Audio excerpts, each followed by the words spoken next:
I met my girlfriend on a dating app 4 years ago. Before we were together, I would swipe through apps like Tinder all the time, mostly just to try and find someone from my phone. I would talk to someone now and then, but it never really panned out to be much. As soon as I saw my girlfriend's profile, I thought she was stunning. Her bio caught my attention too. I knew right away that I wanted to talk to her. So I swiped right and we matched. I took my shot and I messaged her, partially not even expecting her to respond. To my surprise, she messaged me back less than an hour later, and both of us really gelled during our first conversations. I was getting my hopes up a little. She was a beautiful girl, and we seemed to get along. After chatting for a little while, she told me that she was only in town for a week on business. I was bummed because I thought she was really awesome, and it sucked to hear that nothing would really come of our relationship. She told me that she wanted to meet me while she was there, so we got together at her hotel room and we hooked up. It was just as amazing as I thought it would be, so I gave her my number and told her that we should keep in touch. I didn't think at the time that we would be starting a long-distance relationship, but after she left, that's what it blossomed into. Even though we didn't get to see each other often, I was extremely happy knowing that she was my girlfriend. She had a very rigorous work schedule, and our time off never seemed to coincide. Admittedly, I was somewhat blinded by my attraction to her, so there were a lot of things that I overlooked in the beginning of our relationship. For example, the first time that I ever visited her house, I noticed some weird things inside.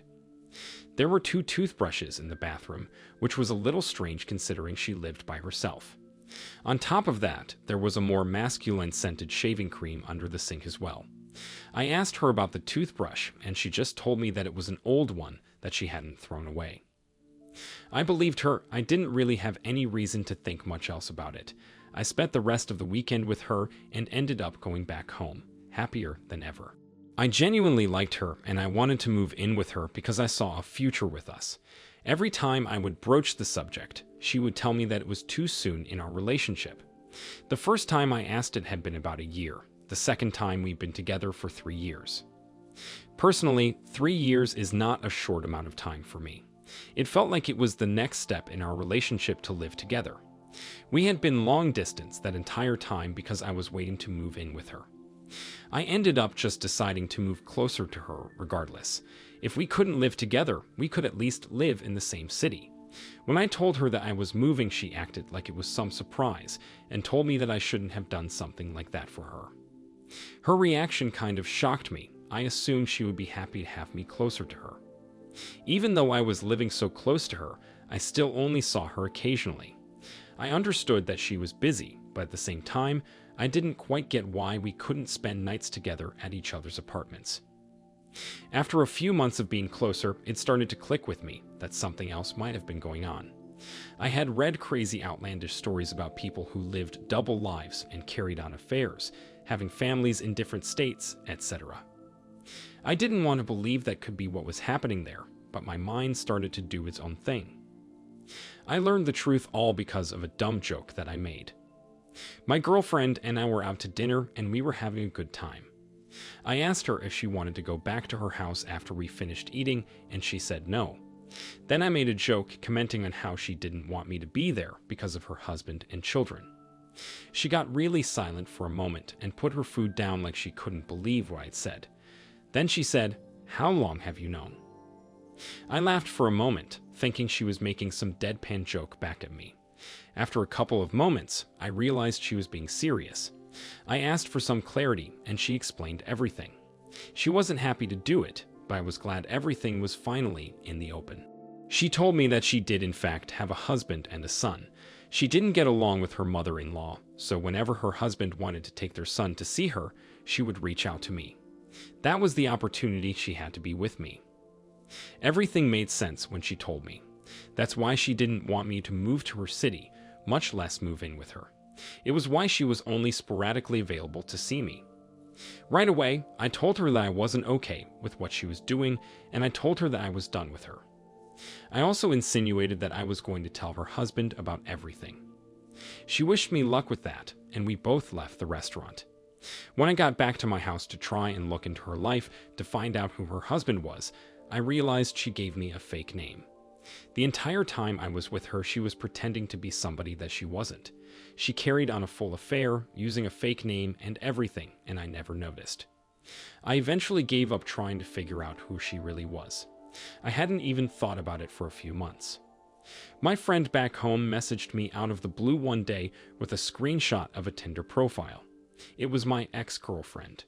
There was a different name associated with the account, and the age was different than what I knew her to be as well.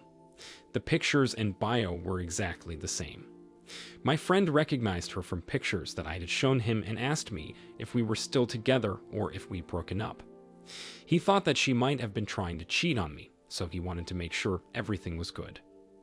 I called him right away and explained everything to him. He was as shocked to find out about it as I was.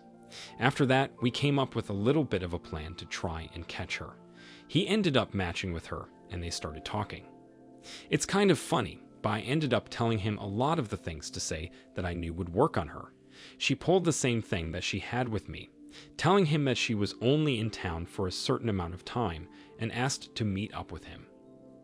All I needed my friend to do was send me the screenshots from her Tinder profile and possibly get a good look at her ID when she wasn't looking. The last part was going to be pretty difficult. I waited patiently for any news about what was happening. About 2 hours into the date that they were supposed to have, my friend texted me with a photo of her ID. I know there is a huge privacy concern, but I wasn't going to do anything with it other than look up her husband. I had her name, her real address, and all the information I needed to find her. I searched for her online, and lo and behold, found out that she had a real estate business with her husband. They were prominent members of their community. Both of them even served as chairs in the homeowners association. She had a lot to lose, and I was about to take it all from her. I knew I had a couple of days before she would be coming back to the city, so I reached out to her husband as quickly as I could to try and meet up with him. I didn't know what to say, so I sent him a message with all of the information.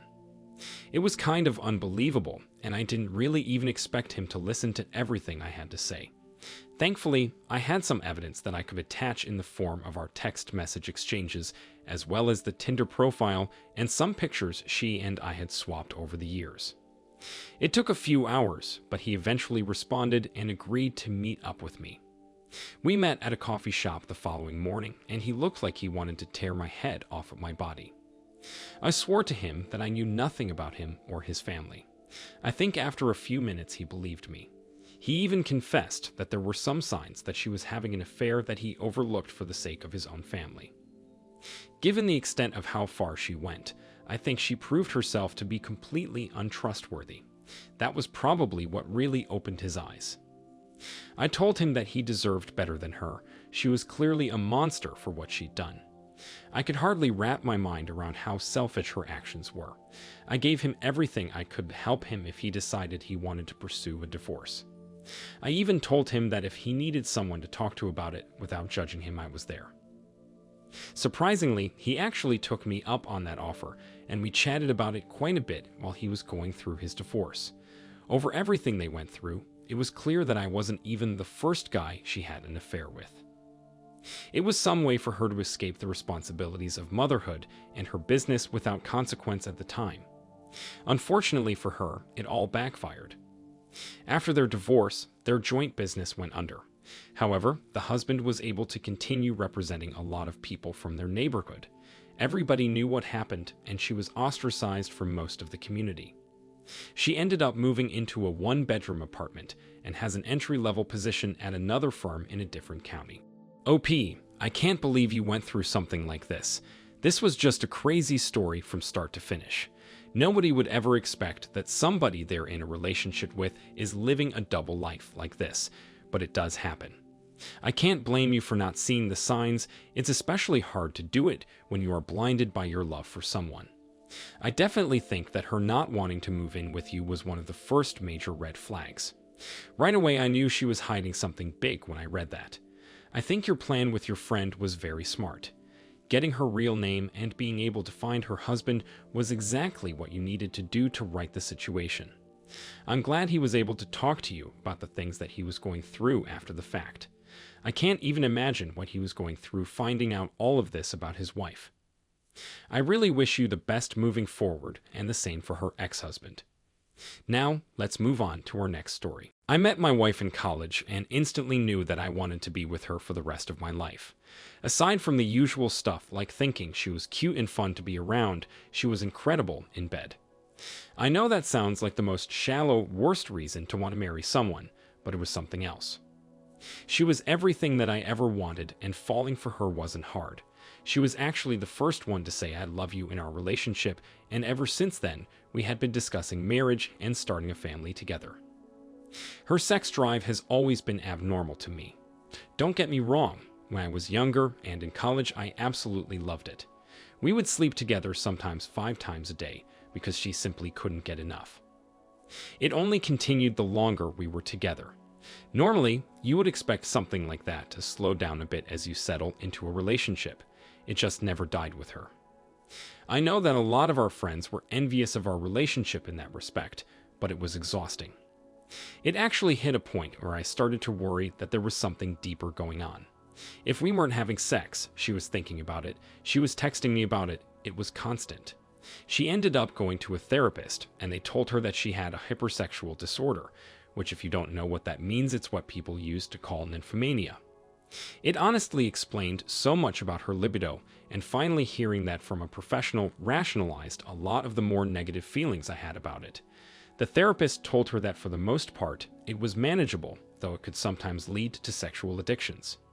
She just joked about it at first, telling me that she was a sex addict and there was nothing she could do about it. If that was the case, I genuinely wanted to help her. Addiction is hard to deal with, no matter what kind it is. I sat her down one day and we had a long talk about all of it. I told her that I thought it would be good if there were some changes and that I was worried about her.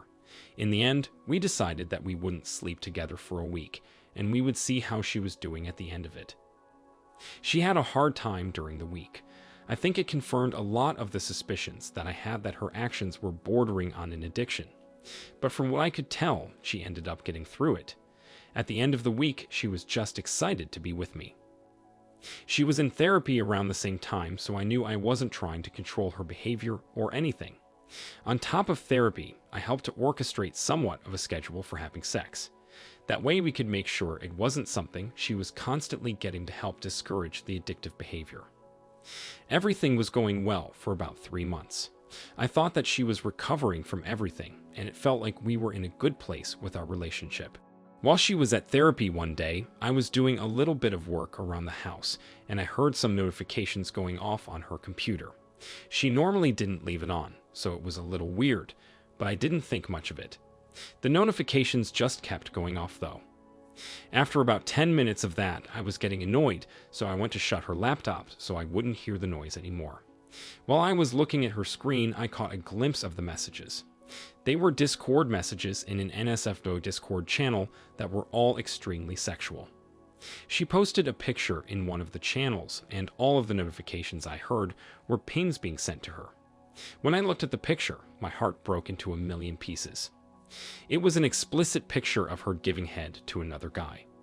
There were a bunch of people commenting on it saying things like "I wish that was me," and she was role-playing openly with all of these random people. I searched her name on the server to try and figure out what exactly was going on there. She had uploaded several pictures all with the same man. In one of them, she added a comment about how she seduced her therapist. I had never met her therapist, so I wasn't 100% positive that it was actually him. If it was, there was a huge moral and ethical violation there. Right away, I looked up her therapist to see if it looked like the guy in the pictures. It did. She had been sleeping with her therapist all these times. She told me she was going to work on her recovery. The more I looked at her computer, the more evidence I found that she never took anything I said seriously. There were countless private chats with people from that server where they were role-playing and exchanging pictures. She had been using Omegle to chat with strangers, and no doubt do sexual things online with them. I had no idea her problems ran as deep as they did.